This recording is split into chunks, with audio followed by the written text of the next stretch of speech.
Hello and welcome to this Modurol video. In this video we're going to show you how we removed our automatic transmission oil cooler pipes as part of our manual transmission swap.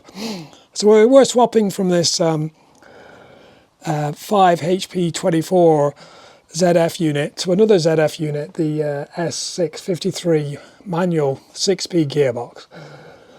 But the difference is that the automatic needs the transmission oil to be cooled because of all the work it does. It's got all sorts of friction plates, the hydraulics, so it's got a twin function, if you would, not just lubricating gears.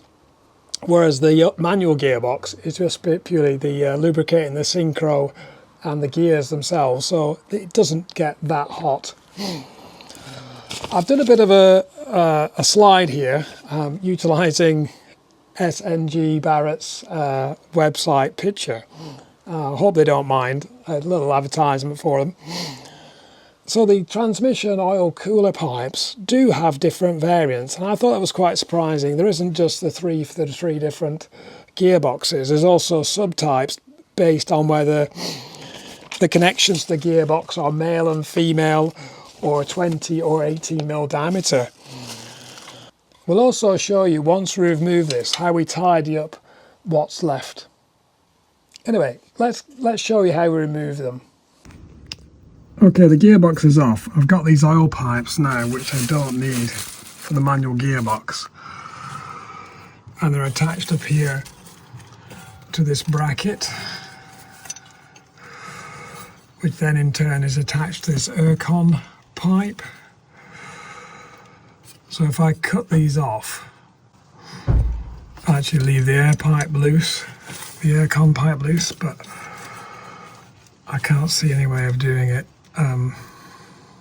These go down to the side of the engine, and there's a bracket there. I don't know if you can see the nut. Undo that bracket there. I can actually see that through the side here.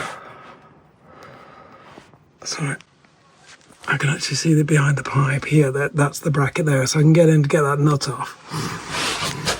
And the pipes then come up through here and attach to the front of the radiator. I don't know, I can see the pipes. It's actually just behind there. Sorry, it's here. So that's the lower connection, and there's that pipe going up to the top connection. So I need to undo here, undo that bracket, and see if I can pass the pipe through. It needs to be removed anyway, or both of them. So I'm undoing that fitting there with a 19mm spanner. I've got a ball just to catch any transmission fluid from the cooler. So I'm just gonna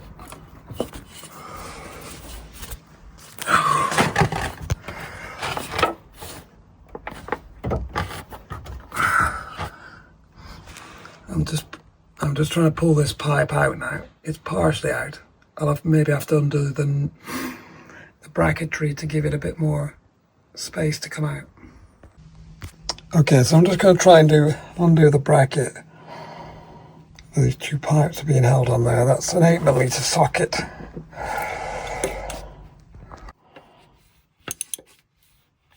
It seems to be coming off. Fingers crossed.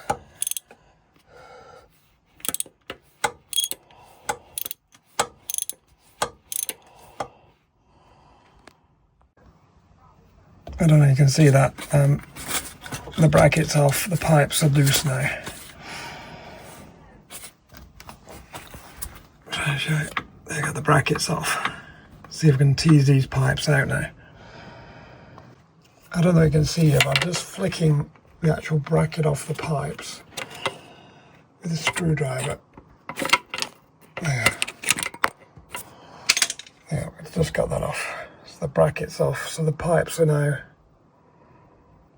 separate. Okay, I've got that off now, and I broke the seal, and you can see there's quite a bit of oil left in that cooler, so I'm just draining that out.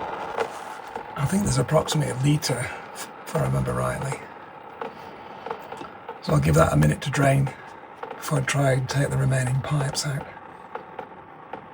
So the cooler's been draining for a while. I haven't got much in this washing up bowl at all. There's not 1 litre anyway. Okay, I've just skipped a bit.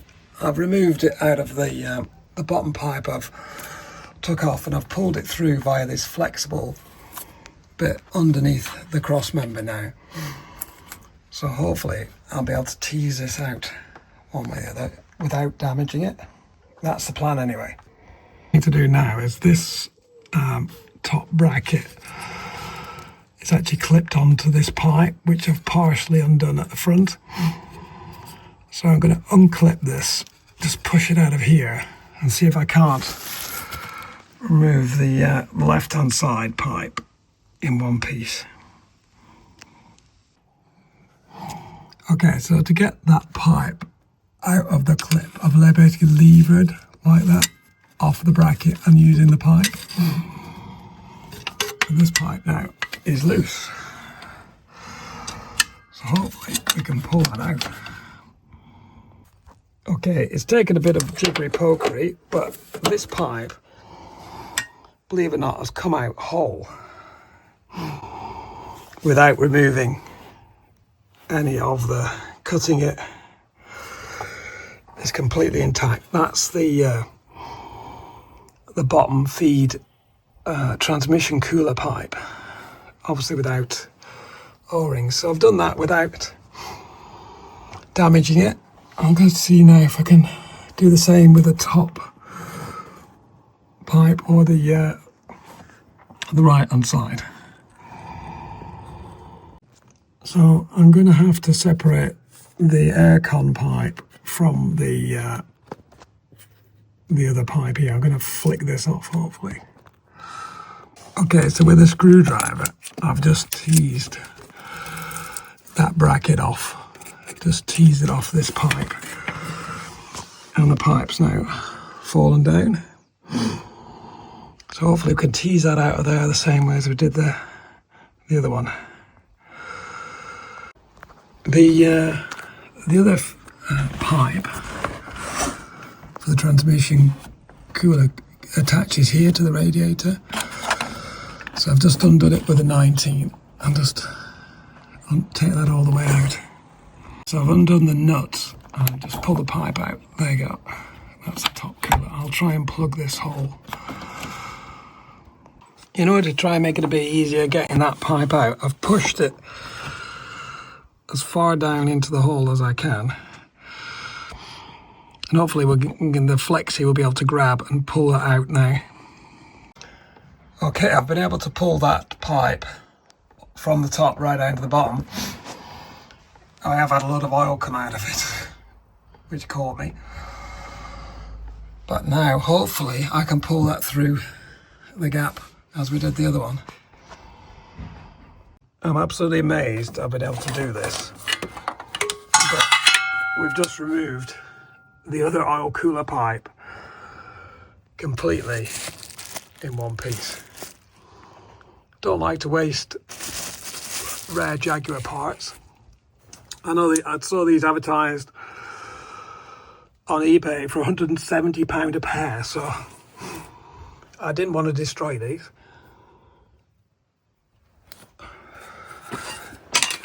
There you go. The 2 oiler pipes are out. So, looking a bit tidier now. Just need to work out a way of securing that air conditioning pipe now, maybe make a little bracket or something to add on to this.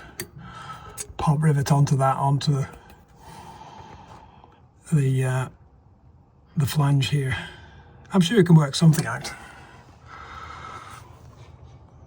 In order to help with the missing oiler pipes, I've made this short section of aluminium to replicate the pipe. I'm just going to press this on the old bracket. I have just tied it up and painted these a little bit. Just get that on. God, they're quite stiff. Right, okay, that's on there. I need to then put that on here so I can get the bracket. I've actually done it the wrong way around, just one moment. So I've just moved that to this position, and then I've just got to basically clip that on that, and it should reinstate that position. I just need to get my grips and just push that in there. So there you go, I've popped it on here, and this is roughly the position it's going to be in when we're finished. I think I'm happy with that. Once that's bolted up, that'll be this will work. This bracket will work. One less thing to worry about. Okay, so now I need to just seal up the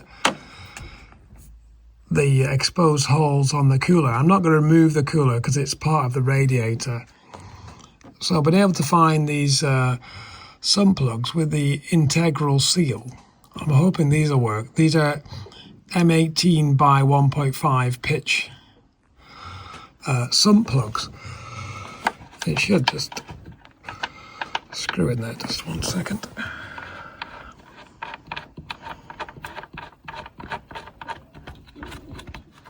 Yeah, that looks like it's gone in. I'm not sure that's quite home. Let's try tighten it up. It's using a M8. Sorry, 8mm Allen or hex. So that seems to be working okay. I'm just nipping this up, and hopefully that'll stop the radiator leaking any oil. I know, that's tight enough. I'm not going to torque it down. There's a nice seal in there. Hopefully that's going to work. It's a little bit tricky to get the other one in, but you can get it started. I'll just tighten it up now. And all I need to do is clean this up. This excess oil with a bit of brake cleaning. I might use some degreaser later. So there you go. I hope you find that interesting. A big surprise that I got these out whole. I was ready with my hacksaw, and I hope you like the way we've dummied the pipe to make the existing bracketry work, which I thought was quite ingenious. Simple but effective. I like those sort of solutions. Anyway, thank you very much for watching. Please like, comment, share and subscribe for more XK8 manual swap videos. Bye bye for now.